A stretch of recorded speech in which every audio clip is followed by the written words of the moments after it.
नमस्कार दोस्तों, स्वागत करता हूं आप सभी का आज की इस वंडरफुल वीडियो में। दोस्तों, इस वीडियो के अंदर मैं आप सभी के साथ एक ऐसे बेहतरीन टॉपिक के ऊपर बात करने वाला हूं जिसके बारे में आज के टाइम में पूरी की पूरी मार्केट में कोई बात नहीं कर रहा सर। वो बेहतरीन टॉपिक क्या है? काफी सारे लोग अपने बिजनेस को बिल्ड करने के लिए, अपना एक अच्छा फ्यूचर बनाने के लिए एमएलएम की अलग अलग कंपनीज को लॉन्च करते हैं और वो खाली लॉन्च कर पाते हैं सर, सिर्फ लॉन्च कर पाते हैं, उसको आगे नहीं लेके जा पाते। 10 दिन में कंपनी क्रैश हो जाती है, 15 दिन में कंपनी क्रैश हो जाती है, महीने या 2 महीने में कंपनी क्रैश हो जाती है, ज्यादा से ज्यादा 6 महीने या 2 साल चला पाते हैं, इससे ज्यादा कोई भी कंपनी को नहीं चला पाता। तो क्या कारण है सर? कोई ना कोई तो कारण होगा जिसकी वजह से कंपनी जल्दी फेल हो जाती है, आगे तक नहीं लेके जा पाते। कोई ना कोई कारण होगा सर, और क्या कारण है? क्या कारण है? इसी वीडियो के एंड तक आपको बताने वाला हूं मैं। 6 पॉइंट के अंदर आपको बताऊंगा कि क्यों एमएलएम की कंपनियां जो है वो फेल हो जाती, क्यों लंबे टाइम तक वो कंपनियां सर्वाइव नहीं कर पाती। तो इसी वीडियो के एंड तक आपको बताऊंगा। तो दोस्तों, वीडियो के एंड तक बने रहिए। थोड़ा सा वीडियो लंबा जरूर हो जाएगा। अगर आपको अपना एक अच्छा फ्यूचर बनाना है एमएलएम कंपनी को लॉन्च करके, तो आपको इस वीडियो के अंदर अपना टाइम को देना पड़ेगा सर। तो इसलिए दोस्तों, प्रॉपर तरीके से पूरा का पूरा फोकस करके आप इस वीडियो के अंदर बैठ जाइए। दोस्तों, सबसे पहला जो पॉइंट है वो है लेक ऑफ नॉलेज। सबसे बड़ा पॉइंट है। अब काफी सारे लोग क्या करते हैं, एमएलएम कंपनी को स्टार्ट तो कर देते हैं लेकिन पता नहीं होता, खुद के प्लान की खुद को कैलकुलेशन पता नहीं होती। कई बार प्लान ऐसा डिजाइन कर लेते हैं, जैसे एक एग्जांपल ले रहा हूँ, मान लो आपका प्लान $100 से स्टार्ट हो रहा है। अब वहां पे डिस्ट्रीब्यूशन जो है वो $120 या $150 हो रहा है। तो जैसी आईडी लगती है $120 या $150 तुरंत डिस्ट्रीब्यूट हो जाता है, जिसकी वजह से कंपनी जल्दी क्रेश हो जाती है। आपका जो विजन है वो विजन वहीं पे रुक जाता है सर, आप लंबे टाइम तक नहीं लेके जा पाते। तो इसलिए सबसे पहले आपको अपने प्लान के बारे में अच्छे तरीके से नॉलेज होनी चाहिए कि आपका जो प्लान है वो प्रॉपर कैलकुलेटेड है या नहीं है। दूसरा, आपका जो प्लान है वो मार्केट में चलने लायक है या नहीं है, क्योंकि हर एक चीज का एक दौर होता है सर। एक टाइम ऐसा था जब सिंगल लेग का दौर था, उसके बाद में हेल्पिंग प्लान का दौर आया, उसके बाद में डिसेंट्रलाइज प्लान का दौर आया, आरवाई का दौर तो हमेशा चलता रहता है सर, है ना। तो हर जो प्लान है, हर प्लान का एक दौर होता है। और ऐसा नहीं कि एक बार किसी का दौर चला गया तो वो जीवन में कभी वापस नहीं आता सर। जब हम टाइम देखते हैं तो टाइम के अंदर जो 12 पे जो सुई जाती है वो बार बार में हर बार 12 पे आएगी सर। तो ऐसा नहीं है कि जो एक बार दौर चला गया वो कभी आएगा नहीं। आएगा सर, जरूर आएगा, क्योंकि हर एक दौर है जो वो घूम घूम के आता है, और ये टाइम की मैनेजमेंट होती है, और ये समय जो है ये हमें सिखाता है। तो इसलिए ऐसा नहीं है कि कोई भी कंपनी का दौर चला गया सर, चला कभी नहीं जाता। कुछ समय के लिए रुक जरूर जाता है, लेकिन वो कंपनी का दौर दोबारा आता है। तो इसलिए आपको देखना पड़ेगा कि अभी रिसेंटली आपका जो प्लान है वो किस टाइप का प्लान है, और क्या वो आज के टाइम में मार्केट में चल पाएगा या नहीं चल पाएगा। तो इसलिए आपको ये चीज देखना बहुत ज्यादा जरूरी है। तो आपको अच्छे तरीके से प्लान के बारे में, आपका प्लान जो है उसके बारे में अच्छे तरीके से पता होना चाहिए, और उस प्लान के अंदर आपके कॉम्पिटिटर कौन है और किस प्रकार के लोग आपके साथ मिल करके काम करने वाले हैं उसके बारे में आपको अच्छे तरीके से नॉलेज होना चाहिए। और सॉफ्टवेयर के बारे में भी आपको अच्छे तरीके से पता होना चाहिए कि किस प्रकार का सॉफ्टवेयर आपके प्लान के लिए बेहतरीन रहेगा, आपके प्लान के लिए कैसी मार्केटिंग स्ट्रेटेजी बेहतरीन रहेगी, इसके बारे में आपको अच्छे। देखो दोस्तों, दो प्रकार की कंपनी होती है, या तो आप आईएनआर के अंदर जाओगे या आप क्रिप्टो करेंसी में जाओगे। अगर आप आईएनआर में जा रहे हो तो आप क्या करोगे, या प्रोडक्ट बेस में जाओगे और या आप जाओगे सर्विस बेस में। अगर आप प्रोडक्ट बेस में जा रहे हो तो आपको अपने प्रोडक्ट के बारे में अच्छे तरीके से पता होना चाहिए कि आपका जो प्रोडक्ट है वो कैसा है, क्या वो मार्केट में चलने लायक है या नहीं है।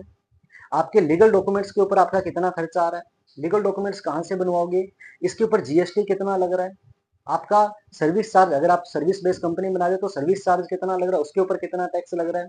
अगर आपकी प्रोडक्ट बेस्ड कंपनी है तो आपका डिलीवरी चार्ज कितना लग रहा है, कोरियर चार्ज कितना लग रहा है, जो आप डीटीटीसी को कोरियर चार्ज देते हो वो कितना लगेगा। आपके प्लान के अंदर कैलकुलेशन कैसी है, कितना आपका डिस्ट्रीब्यूट हो रहा है और कितना आप बचा रहे हो, तो वो भी बहुत ज्यादा जरूरी है। तो इसलिए आपको जो भी प्लान बनाना है, आपको अगर आईएनआर के अंदर आपको प्रोडक्ट बेस में जाना है उसके पास भी आपकी प्रॉपर कैलकुलेशन होनी चाहिए, और अगर आपको सर्विस बेस में जाना है तो सर्विस बेस में भी आपके पास प्रॉपर तरीके से उसकी कैलकुलेशन और उसकी नॉलेज, उसकी समझ अच्छे तरीके से आपके पास होनी चाहिए। और अगर आप जानना चाहते हो क्रिप्टो करेंसी के अंदर, तो क्रिप्टो करेंसी में क्या होता है, ज्यादातर लोग क्या करते हैं, आरओआई प्लान बनाते हैं, रिटर्न ऑन इन्वेस्टमेंट। वहां पे एक आईडी रख देते हैं, उस आईडी के ऊपर अलग अलग प्रकार की रिटर्न्स जो है वो देते रहते हैं। कुछ मंथली हिसाब से देते हैं, वीकली हिसाब से भी देते हैं, या कुछ पर डे के हिसाब से भी देते हैं। तो आप जो भी प्लान बना रहे हो, चाहे वो क्रिप्टो के अंदर बना रहे हो, तो आपको अच्छे तरीके से पता होना चाहिए कि क्रिप्टो करेंसी क्या है, क्रिप्टो करेंसी की हिस्ट्री क्या थी। हिस्ट्री का मतलब ये नहीं कि बाटर सिस्टम हो गया, वो तो चलो एक अलग पार्ट है, लेकिन जो क्रिप्टो करेंसी जब से स्टार्ट हुई है, तो क्रिप्टो करेंसी की वो जो हिस्ट्री, बाटर सिस्टम हो गया, उसके बाद में कॉइन्स आई, ये आया वो आया, तो वो करेंसी की हिस्ट्री है, क्रिप्टो करेंसी की नहीं है। तो क्रिप्टो करेंसी की क्या हिस्ट्री है उसके बारे में आपको अच्छे तरीके से पता होना चाहिए। और हिस्ट्री से पता चलता है सर आने वाला फ्यूचर क्या है। किस समय आप क्रिप्टो करेंसी के प्रोजेक्ट को लॉन्च कर रहे हो। अगर आप टोकन को लॉन्च करना चाहते हो तो आपको पता होना चाहिए कि टोकन क्या है और कॉइन क्या है। आपको इन दोनों का डिफरेंस पता होना चाहिए। आपको पता होना चाहिए कि स्वेप क्या होती है। आपको एक्सचेंज के बारे में पता होना चाहिए कि डिसेंट्रलाइज एक्सचेंज क्या होती है और सेंट्रलाइज एक्सचेंज क्या होती है। ब्लॉकचेन के बारे में पता होना चाहिए कि वन लेयर ब्लॉकचेन क्या होती है और टू लेयर ब्लॉकचेन क्या होती है। उसके बारे में आपको अच्छे तरीके से पता होना चाहिए। अगर आपको नहीं पता तो आप आपका जो भी डेवलपर है, जिस भी डेवलपर को आप चूज करें, उसको अच्छे तरीके से आप इसके बारे में नॉलेज ले सकते हो। तो दोस्तों कभी भी एमएलएम कंपनी को स्टार्ट करो तो अधूरा ज्ञान लेके नहीं करना, सिर्फ अच्छे तरीके से देख करके समझ के आपने प्रॉपर तरीके से कंपनी को लॉन्च करना है। और दोस्तों जो नेक्स्ट जो पॉइंट है वो है लेक ऑफ मैनेजमेंट। यहाँ पे भी लोग काफी सारी गलतियां करते हैं, प्रॉपर तरीके से मैनेजमेंट नहीं कर पाते। कई सारे लोग क्या करते हैं, अलग अलग प्रकार के पार्टनर बनाते हैं। एक व्यक्ति प्लान डिजाइन करता है, दूसरा व्यक्ति फंडिंग लगाता है यानी कि पैसा लगाता है, इन्वेस्ट करता है उसमें, तीसरा व्यक्ति नेटवर्क को बिल्ड करता है। कई कई लोग क्या करते हैं, 5-5 10-10 पार्टनर बना लेते हैं और उन पार्टनर की आपस में बन नहीं पाती, जिसकी वजह से जो प्लान है वो वहीं पे क्रैश हो जाता है, पूरी की पूरी कंपनी वहीं पे धाराशायी हो जाती है।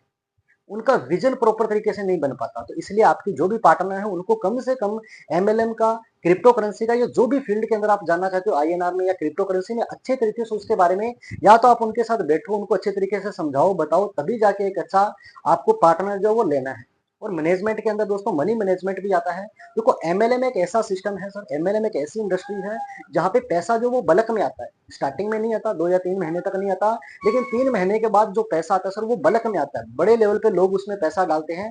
तो आपको मनी मैनेजमेंट प्रॉपर तरीके से आना चाहिए कि आपके पास जो बजट आ रहा है, अगर एक एग्जांपल ले रहा हूँ, मान लो आपके पास आरओआई प्लान है, तो आरओआई प्लान में जो आपके पास पैसा आ रहा है उस पैसे में से कितना आपको लॉक करके रखना है आरओआई देने के लिए, यानी कि विड्रॉल देने के लिए, कितना आपको लॉक करके रखना है मैनेजमेंट के लिए, कितना आपको पर्सनल यूज के लिए लॉक करके रखना है, बचा करके रखना है कि इतना जो पैसा इतना मैं पर्सनल यूज के लिए लूंगा, कितना पैसा आपको डेवलपिंग के लिए देना दोस्तों, इसके बारे में भी आपके पास अच्छी खासी नॉलेज होनी चाहिए। मार्केटिंग में कितना लगाना है उसके बारे में भी आपको अच्छे तरीके से पता होना चाहिए। तो जो मैनेजमेंट है सर, मैनेजमेंट किसी भी कंपनी की जान होती है सर, रीढ़ की हड्डी होती है। तो आपकी जो मैनेजमेंट है वो आपकी प्रॉपर तरीके से होगी तो आप एक बेहतरीन एमएलएम कंपनी को बिल्ड कर पाओगे। नेक्स्ट दोस्तों जो पॉइंट है वो है चूज रॉन्ग डेवलपर। और यहाँ पे दोस्तों सबसे ज्यादा लोग गलती करते हैं, अलग अलग प्रकार के डेवलपर को चूज कर लेते हैं सर। अब यहाँ पे काफी बड़ा मिथ है कि मेरा पास वाला जो डेवलपर है वो अच्छा काम करेगा, मेरे 20 किलोमीटर एरिया के अंदर जो अगर मुझे डेवलपर मिल गया तो वो अच्छा काम करेगा, मैं उसके पास चला जाऊंगा, मैं उसके पास बैठ करके प्लान बना लूंगा, अगर कोई भी क्वेरी आएगी तो मैं उसके पास में बैठ जाऊंगा। भाई ऐसा कभी नहीं होता। अगर आपका अच्छा डेवलपर, अगर आपका बेहतरीन डेवलपर है, आप चाहे कहीं से भी हो, वो आपके पास में, अगर आप उसको मैसेज भी डालोगे दोस्तों फिर भी वो आपका काम कर देगा। अगर आप उसको व्हाट्सएप पे मैसेज डाल के, स्क्रीनशॉट डाल के छोड़ दोगे कि ये प्लान है, ये मेरा काम है, ये करने वाला है, तो वो आपका काम कर देगा। अगर आप पास में बैठ करके बनवाना चाहते हो, कोई भी प्लान है, अगर आप पास में बैठ करके बनवाना चाहते हो और अगर डेवलपर आपका सही नहीं है, अगर आपका डेवलपर गलत है, तो आप चाहे उसके पास में बैठ जाओ, चाहे उसकी गोद में बैठ जाओ, चाहे उसके सर पे बैठ जाओ, भाई वो काम नहीं करेगा। इसलिए आपको डेवलपर अगर चूज करना है तो बेहतरीन डेवलपर चूज करना जिसको आपके प्लान के बारे में अच्छे तरीके से पता हो, आपके प्लान की कैलकुलेशन पता हो, उसको पता हो कि किस तरीके से यहाँ पे कोडिंग होगी और कैसा ये जो प्लान है वो डिजाइन होगा। उसको अच्छे तरीके से क्रिप्टो करेंसी, अगर आप क्रिप्टो करेंसी में जा रहे हो तो क्रिप्टो करेंसी की डीपली नॉलेज होनी चाहिए। आप जो रोड मैप डिजाइन करो, यहाँ पे काफी सारे लोग गलती करते हैं, अलग यानी कि गलत रोड मैप यहाँ पे डिजाइन कर देते हैं। कोई चीज पहले आनी होती है उसको लास्ट में लिख देते हैं और जो लास्ट में आनी होती है उसको रोड मैप में पहले लिख देते हैं। तो आप अपने डेवलपर से पूछे कि कौन सी चीज पहले आएगी। कई बार क्या होता है, जैसे मान लो आरओआई प्लान डिजाइन कर रहे हैं और बहुत बड़ा फंडिंग स्टार्टिंग में नहीं है, तो जब स्टार्टिंग में फंडिंग नहीं है तो स्टार्टिंग में सारा कुछ नहीं लेके चल पाते। तो वहां पे क्या रोड मैप डिजाइन किया जाता है, जैसे मान लो सबसे पहले हमारा कॉइन आएगा, उसके बाद में स्वैपिंग सिस्टम आएगा, उसके बाद में एक्सचेंज आएगी, ब्लॉकचेन आएगा, उसके बाद में हमारे क्रिप्टो के और अलग अलग प्रोजेक्ट आएंगे, एनएफटी प्रोग्राम आएंगे, या कुछ भी एक्स वाई जेड कोई भी आपका रोड मैप होगा। तो उसी हिसाब से रोड मैप डिजाइन जो है वो आपको अगर बेहतरीन तरीके से करना तो आपका डेवलपर को अच्छे तरीके से उसके बारे में पता होना चाहिए। उसी हिसाब से डेवलपर आपका जो विजन है, आपका जो विजन है जहाँ पे आप जानना चाहते हो उसके बारे में आपके डेवलपर को अच्छे तरीके से पता होगा, तो एक बेहतरीन रोड मैप आपकी कंपनी का बन जाएगा और टाइम टू टाइम सारी की सारी जो चीजें हैं वो लॉन्च होती जाएगी। सर यहाँ पे सबसे ज्यादा गलती होती है डेवलपर को चूज करने में, लोग सबसे ज्यादा गलती करते हैं, सबसे ज्यादा मिस्टेक यही होती है। एक बड़ी कंपनी को क्रेश करने में डेवलपर का बहुत बड़ा हाथ होता है। अगर आपके पास बजट अच्छा खासा है, अगर आपके पास अच्छी खासी टीम है, अगर आपकी फेस वैल्यू बहुत बढ़िया है, प्लान आपका पूरी मार्केट के अंदर तहलका मचाने वाला है, अगर आपने गलत डेवलपर को चूज कर लिया सर, आपकी कंपनी पूरी क्रेश हो जाएगी, लॉन्च भी नहीं हो पाएगी सर। लॉन्च भी नहीं हो पाएगी। तो इसीलिए कभी भी डेवलपर को चूज़ करना तो बहुत सोच समझ करके आपको करना पड़ेगा। तो डेवलपर वाले पार्ट में बिल्कुल भी आपको अनदेखी नहीं करनी सर। बिल्कुल भी आपको डेवलपर वाले पार्ट में आपको गलती नहीं करनी सर। इसलिए आपको डेवलपर अगर कभी भी चूज़ करना है तो एक बेहतरीन डेवलपर को चूज़ करना है। मैं बार-बार मैं ये बात आपको बोल रहा हूँ। दोस्तों अगर आप एक अच्छी एमएलएम कंपनी को बिल्ड करना चाहते हो तो आप नीचे दिए गए डिस्क्रिप्शन पे कॉन्टैक्ट कर सकते हो। हम आपको एक अच्छा सॉफ्टवेयर बिल्ड करके देंगे। हम एमएलएम की सारी सर्विस प्रोवाइड करते हैं। आपको किसी भी प्रकार का अपना एमएलएम का प्लान डिजाइन करवाना हो, प्लान को बनाना हो, अच्छा आपको रोड मैप डिजाइन करना हो, आपको अपने प्लान को वेरीफाई करवाना हो, दोस्तों प्रॉपर सारी की सारी जो सर्विस है वो आपको एक ही जगह पे मिलेगी सर। कॉन्टैक्ट एड्रेस क्या होता है, स्मार्ट कॉन्टैक्ट एड्रेस क्या होता है और वेरीफाइड स्मार्ट कॉन्टैक्ट एड्रेस क्या होता है, ये सारी की सारी जानकारी आपको इसी जगह पे मिल जाएगी। पांचवा जो पॉइंट है दोस्तों वो है रॉन्ग मार्केटिंग स्ट्रेटेजी। अब यहाँ पे भी काफी सारे लोग गलतियां करते हैं। यहाँ पे लोग क्या गलतियां करते हैं, अगर मान लो आपके पास अच्छा खासा फंड है तो लोग क्या गलतियां करते हैं, वहां पे बड़े बड़े लीडरों को बुलाते हैं, उनकी फ्लाइट की टिकट करवाते हैं, 5 स्टार 3 स्टार होटल के अंदर रखवाते हैं और वहां पे रखवाने के बाद उसको अच्छा खाना खिलाते हैं, अच्छा रुकाते हैं, अच्छा बढ़िया उसकी खातरदारी करते हैं। उसके बाद में वही व्यक्ति किसी दूसरी कंपनी का प्लान उसी व्यक्ति को भेज रहा होता है, उसको भेज रहा होता है कि सर ये प्लान चेक करके देखिए सर, कितना बढ़िया प्लान है, बहुत बढ़िया प्लान आया सर, एक बार चेक करके देखिए। तो ये काफी ज्यादा जो है वो मार्केट में देखने को मिलता है। तो भाई आपको ऐसी गलती नहीं करनी। अगर आप अच्छा लीडर है तो आप बुलाइए, कोई दिक्कत नहीं है, लेकिन मैक्सिमम आपको ये गलती, मैं तो आपको इस चीज से रोकूंगा सर, ऐसी गलती नहीं करनी। अगर आपके पास अच्छा खासा बजट है तो आप डिजिटल मार्केटिंग करवाइए सर। आपको डिजिटल मार्केटिंग और फिजिकल मार्केटिंग दोनों जगह पे आपको अच्छे तरीके से ध्यान देने की जरूरत है सर। तो डिजिटल मार्केटिंग के अंदर आपको किस तरीके से अपने प्लान की ब्रांडिंग करवानी है सर, आपके प्लान को, प्लान की जगह आपको ब्रांड कैसे बिल्ड करना है सर, उसके बारे में आपको अच्छे तरीके से नॉलेज होना चाहिए सर। आपको किस तरीके से इंस्टाग्राम के अंदर मार्केटिंग करवानी है, आपको फेसबुक मार्केटिंग कैसे करवानी है, व्हाट्सएप मार्केटिंग कैसे करवानी है, यूट्यूब मार्केटिंग कैसे करवानी है, टेलीग्राम मार्केटिंग कैसे करवानी है, सोशल मीडिया पे किस तरीके से आपको अपने प्लान को वर्ल्ड लेवल के ऊपर फैलाना है, इसके बारे में दोस्तों आपको अच्छे तरीके से पता होना चाहिए। अगर आपको नहीं पता तो सर आप आइए ना, हम किस लिए, हम आपको एक बेहतरीन सर्विस देने के लिए बैठे हैं। तो दोस्तों आप आ करके अपना जो भी सर्विस है वो आप हमसे ले सकते हैं। दोस्तों नेक्स्ट जो पॉइंट है वो है रॉन्ग कमिटमेंट। अब काफी सारे लोग यहाँ पे भी गलती करते हैं, मार्केट से अलग कमिटमेंट कर बैठते हैं।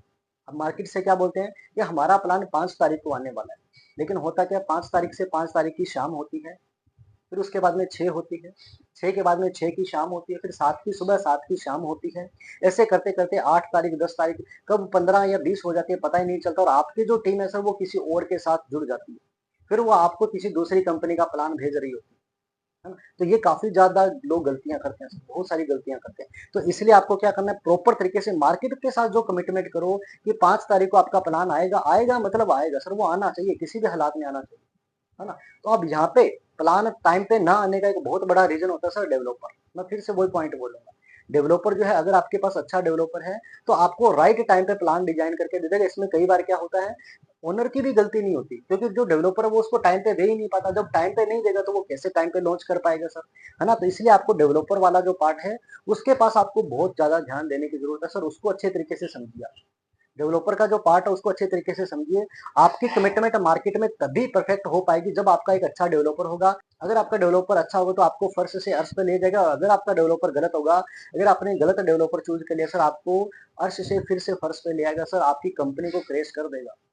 तो आपको डेवलपर अगर चूज करना तो बहुत बेहतरीन चूज करना है। इसी तभी दोस्तों आपकी जो कमिटमेंट है वो आपकी मार्केट में परफेक्ट तरीके से हो पाएगी। जो भी आप रोड मैप डिजाइन करोगे उसी रोड मैप के हिसाब से आपकी सारी चीजें जो वो टाइम टू टाइम आ पाएगी। अगर आपकी सारी चीजें टाइम टू टाइम आ गई सर, आपकी टीम मोटिवेट रहेगी। टीम को क्या चाहिए सर, हर बार एक नया बूस्ट चाहिए, और नया बूस्ट कब मिलेगा सर, आपके रोड मैप के हिसाब से। जो चीज आपकी टाइम टू टाइम आपको मिलनी चाहिए दोस्तों वो आपकी टीम को मिलेगी सर। जो आपको मिलनी चाहिए वो आपको मिलेगी, जो आपकी टीम को मिलनी चाहिए वो आपकी टीम को मिलेगी। तो इसलिए दोस्तों आपको कभी भी डेवलपर को चूज करने में कभी भी गलती नहीं करनी, और अगर आप डेवलपर अच्छा चूज करोगे तो आपको कभी भी आपकी कमिटमेंट के लिए आपको नीचे झुक के नहीं देखना पड़ेगा सर। तो इसलिए आप जो भी मार्केट से कमिटमेंट करोगे वो भी आपकी बिल्कुल परफेक्ट जाएगी। और अगर आप एक अच्छी कंपनी को बिल्ड करना चाहते हो तो आप फटाफट नीचे दिए गए डिस्क्रिप्शन पे कॉन्टेक्ट कीजिए। हमारी जो भी टीम है दोस्तों आपको प्रॉपर तरीके से कॉन्टेक्ट करके अच्छी तरीके से आपको हैंड होल्डिंग करेगी। और अगर दोस्तों आप एक अच्छी एमएलएम कंपनी को रियल के अंदर बिल्ड करना चाहते हो, अच्छा एक विजन आपका है, तो आप आइए सर, आप आइए, हमसे मिलिए, हमसे बैठिए, बात कीजिए, कंसल्टेंसी हम आपको देंगे। प्रॉपर तरीके से आपकी एक कंपनी के अंदर आपकी अच्छे तरीके से हैंड होल्डिंग करके आपको एक अच्छे लेवल पे कंपनी बिल्ड करके हम देंगे। तो दोस्तों इसलिए आपको क्या करना है, फटाफट नीचे जो डिस्क्रिप्शन में दिया गया नंबर है उसके ऊपर कॉन्टेक्ट करना है। कहते हैं ना, इंतजार करने वाले को वही मिलता है जो मेहनत करने वाले अपने पीछे छोड़ जाते हैं। तो भाई इंतजार नहीं करना, फटाफट नीचे दिए गए कॉन्टैक्ट के ऊपर आपने कॉल करनी है, तो फटाफट कॉल कीजिए और आपकी जो भी क्वेरी है वो भी आप यहाँ पे पूछ सकते हो, और जो भी आपका अगर कोई क्वेश्चन है, अगर आप कोई भी जानकारी लेना चाहते हो, वो भी आप यहाँ पे हमारी टीम से ले सकते हो। तो दोस्तों वीडियो को अंत तक देखने के लिए, लगातार वीडियो के अंदर बने रहने के लिए आप सभी का हृदय की गहराइयों से प्रेम पूर्वक विनम्र भाव से बहुत बहुत धन्यवाद। दोस्तों मिलते हैं नेक्स्ट वीडियो में, तब तक दोस्तों आप